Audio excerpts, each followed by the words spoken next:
आज बनवलं होतं दम आलू. तर त्याची रेसिपी तुमच्यासोबत शेअर करावी म्हणलं, म्हणून ही रेसिपी फक्त तुमच्यासाठी.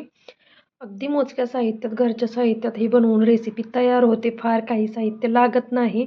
त्या दिवशी बाजारामध्ये सहज गेले असता मला असे छोटे बटाटेही अगदी सहजरित्या मिळून गेले. त्याच्यामुळं म्हणलं ही रेसिपी बनवावी. तुम्ही बघू शकता छान अशी त्याची ग्रेव्ही आहे. बटाटेही अगदी व्यवस्थित शिजलेले आहेत. तर त्यासाठी काय करायचं, सुरुवातीला असे छोटे साईजचे बटाटे घ्यायचे आणि त्याला 2 ते 3 शिट्ट्यांमध्ये शिजवून घ्यायचं. शिजवून व्यवस्थित थंड करून त्याची सालं काढून घ्यायची. सालं काढून झालं की आपला जो काटे चमचा असतो किंवा टूथपिकच्या साहाय्यानं त्याला असं छोटे छोटे छोटे होल करून घ्यायचे, व्हिडिओत दाखवल्याप्रमाणे. छान सगळ्या बटाट्यांना एकसारखे होल करून झालं की त्याच्यावरती काही आपण मसाले घालून घेणार आहोत, जसं की हळद, मिरची पावडर आणि मीठ. हे 3च मसाले आपण त्याच्यावरती घालणार आहेत. त्याला व्यवस्थित कोट करून घ्यायचं. एकसारखं ते बटाट्यांना हळद मीठ लागलं पाहिजे. हळद मीठ लावून झालं की आपण ह्याला तेलात थोडंसं फ्राय करून घेणार आहोत. तेल चांगलं कडकडीत तापून घ्यायचं आणि त्याला तेलात थोडंसं तळून घ्यायचं. आता हे बटाटे तळून घेऊयात. तेलही आपलं गरम झालंय. आता त्यात ते बटाटे सोडून अगदी थोडासा वरून क्रिस्पी बटाटा होईपर्यंत तो तळून घेऊयात. बटाटा तिकडं तळतोय आपला, तोपर्यंत काय करायचं, त्याची ग्रेव्ही बनवून घेऊयात. त्यासाठी काय केलं, इथं 1/2 किलो दही घेतले. दहीमध्ये आता आपण व्यवस्थित सगळं दही असं फेटून घ्यायचं एकसारखं. त्यातल्या सगळ्या गाठी मोडून घ्यायच्या. त्याच्यात मिरची पावडर, हळद, मीठ, जिरेपूड, बडीशेपची पूड, धनेपूड, तुमच्याकडे जे मसाले अवेलेबल असतील ना, गरम मसाला, सगळे मसाले घालून घ्यायचे तुमच्या आवडीनुसार आणि ते व्यवस्थित मिक्स करून घ्यायचं.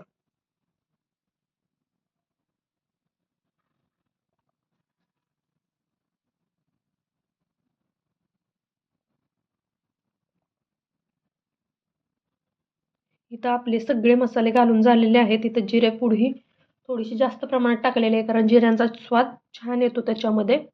आणि बडीशेपची ही पावडर घालून घेतलेली आहे. आता हे सगळं व्यवस्थित मिक्स करून घ्यायचं. एकसारखे सगळे मसाले त्या दह्यामध्ये मिक्स झाले पाहिजेत, या पद्धतीनं हलवून घ्यायचं.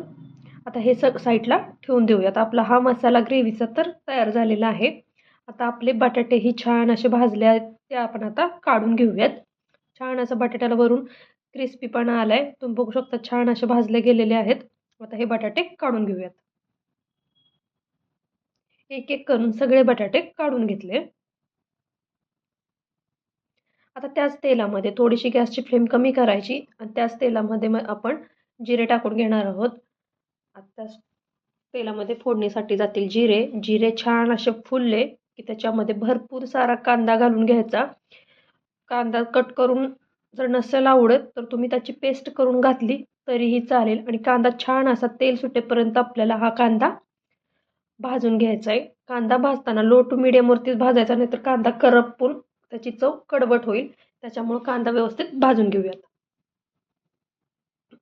कांदा थोडासा भाजत आला की त्याच्यामध्ये द्यायची तमालपत्र, दालचिनी, असे सगळे खडे मसाले टाकून घ्यायचे. तेही छान भाजून घ्यायचे. खडे मसाले थोडेसे भाजले की लगेच आपली कट केलेली हिरवी मिरची घालून घ्यायची आणि हिरव्या मिरची बरोबर लगेच कोथिंबीरही घालून घ्यायची. कोथिंबीर छान भाजून घ्यायची. सगळे मसाले व्यवस्थित भाजलेत. आता नंबर आहे आलं लसणाच्या पेस्टचा. आलं लसणाची पेस्ट ही अगदी भरभरून टाकून द्यायची, जेणेकरून भाजीला छान असा स्वाद येईल. आणि सगळं व्यवस्थित हलवून घ्यायचं. अगदी आलं लसणाचा कच्चेपणा जाईपर्यंत हे भाजून घ्यायचं आहे आपल्याला. आणि त्याच्यानंतर आपल्याला सगळे सुके कोरडे मसाले ॲड करायचे. ते तुम्ही तुमच्या आवडीनुसार कोणते घालू शकता. मी याच्यामध्ये गरम मसाला, जिरेपूड, धनेपूड, मिरची पावडर, हळद, मीठ हे मसाले घातलेत आणि ते व्यवस्थित हलवून घ्यायचे. त्याच्यानंतर जे आपण मगाशी दही तयार केलेलं मसाला घालून ते त्यामध्ये टाकायचं आणि 5 मिनटं त्याला झाकून ठेवून द्यायचं. तुम्ही बघू शकता छान असं त्याला तेल सुटलेलं आहे. आपला मसालाही व्यवस्थित भाजला आहे. आता या स्टेजला मी काय टाकलं तर काजूची पेस्ट. काजूच्या पेस्टऐवजी तुम्ही मगज बीची ही पेस्ट टाकू शकता, जेणेकरून काय होईल, ग्रेव्ही ज्यावेळी तयार होते त्यावेळी पाणी आणि ग्रेव्ही वेगवेगळं होत नाही, एकसारखी ग्रेव्ही टिकून राहते. आता त्याच्यामध्ये आपले जे तळून घेतलेले बटाटे आहेत ते टाकून घेतलेत.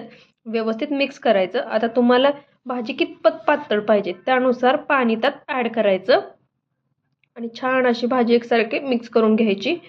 आता भाजीला थोडीशी उकळी आली की कसुरी मेथी घ्यायची आणि छान अशी बारीक करून त्याच्यावरती टाकून द्यायची. कसुरी मेथी बरोबरच टाकून घेतलेली आहे. छान अशी कोथिंबीर, हिरवीगार अशी बाजारात कोथिंबीर आता अवेलेबल होते, त्यामुळं कोथिंबीर भरभरून टाकायची आणि ह्याला एक 2 ते 3 मिनटं उकळी काढून घेऊया. छान अशी आता ही भाजी उकळून तयार झालेली आहे. आता आपण ह्याला स्मोक देतोय. स्मोक देणं ऑप्शनल आहे, नाही दिलं तरी चालेल. काय केलंय स्मोक देताना, एक कोळसा गरम केलाय, तो एका वाटीत ठेवायचा, त्याच्यावर तेल किंवा तूप सोडून घ्यायचं आणि एक 10 मिनिटासाठी झाकून ठेवायचं. असा बसतो स्मोक. ही आपली भाजी दम आलूची तयार आहे. तुम्हाला आजचा व्हिडिओ कसा वाटला मला कमेंटमध्ये नक्कीच सांगा. परत भेटूया अशाच एका नवीन व्हिडिओ.